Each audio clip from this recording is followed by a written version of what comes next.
The Biden administration is signaling an aggressive new approach to corporate mergers under guidelines out this month. One of their biggest targets, massive tech companies allegedly looking to gobble up the competition. Lina Khan, the 34-year-old chair of the Federal Trade Commission, is leading the charge. Khan has taken on Amazon, Microsoft, and Meta. She argues bigger isn't always better for the little guy. First, on CBS Mornings, we spoke with Khan about what she says is the end of decades of retreat by government from its role ensuring fair competition. In just 4 years, Lina Khan went from law student at Yale to leading 1,100 employees at the influential Federal Trade Commission. You and I are on the bus together, and I hear you work at the FTC. How do I know where the FTC affects me in my life? The FTC is on the front lines of protecting the American public from unlawful business practices. That includes protecting people from fraud or scams. It also means protecting people from monopoly power that can lead to higher prices, lower wages, less innovation. At 32, Khan became the youngest ever FTC chair, taking on trillion-dollar corporations.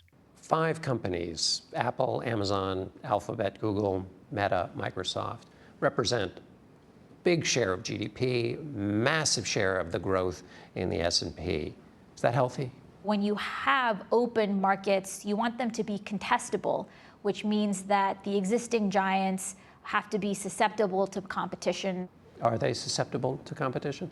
Well, look, there are a whole set of antitrust lawsuits underway right now that allege that some of these companies have engaged in anti-competitive tactics that have unfairly blocked competition. Khan accuses Amazon of tricking millions of people into paying for its $139 a year Prime service, then making it hard to cancel. One of the lawsuits that we filed alleged that Amazon had engaged in dark patterns and other types of deceptive design. What's a dark pattern? A dark pattern is a deceptive and manipulative design tactic that seeks to basically trick people into making decisions that they wouldn't otherwise make. Amazon says the FTC's claims are false on the facts and the law, and that by design, it made it clear and simple for customers to both sign up for or cancel their Prime membership, also pointing to high customer satisfaction. Packages are showing up right away, the prices are good. Why mess with that system?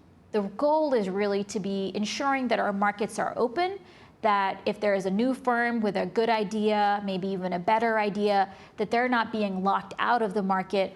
At issue is whether to check companies before they get too big or after they have. Tech giants say not only are they not monopolies, but technological change means they'll always be open to competition. This year, federal judges handed the FTC high-profile defeats in cases against Microsoft and Meta. I have to ask, why are you losing so much?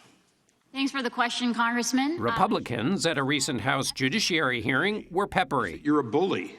The Wall Street Journal editorial, which I know you've seen, looked at the Microsoft case, at the Meta case, and wrote this: a CEO with her record of failure would be out of a job.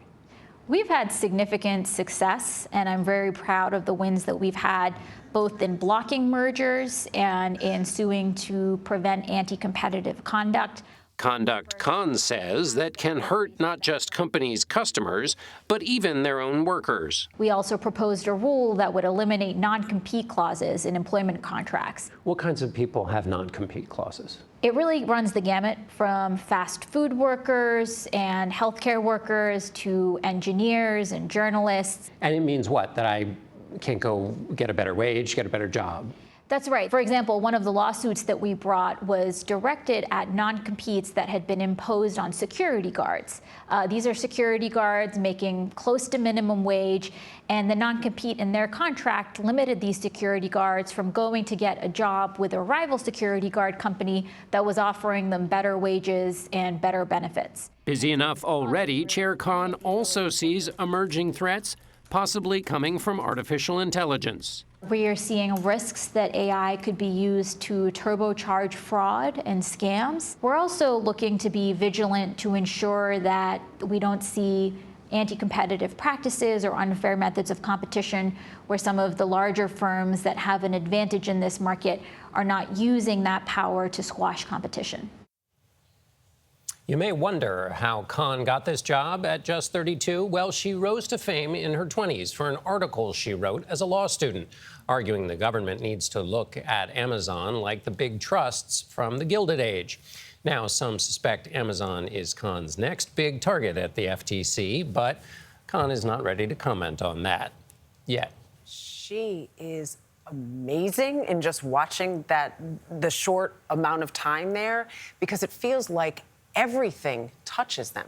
There's nothing out of reach. The security guard thing shocked me. Yeah, and she deals with the minor parts of jobs and how, and Amazon Prime and the security. Sure. And then also, though, she is trying to make a large intellectual argument about American business and corporations, as big as an argument as you can make, right, at the same time, while running an agency at age 34, while going through that kind of congressional hearing, which is, I love the part, thank you, Congressman. Yes. Pointing out that I've been losing on all of these things. Very much. Exactly. I know what I will be doing tonight, because we will have more of John's conversation with the FTC chair tonight on Primetime with John Dickerson, 7 p.m. Eastern on our 24-hour streaming network and CBSNews.com.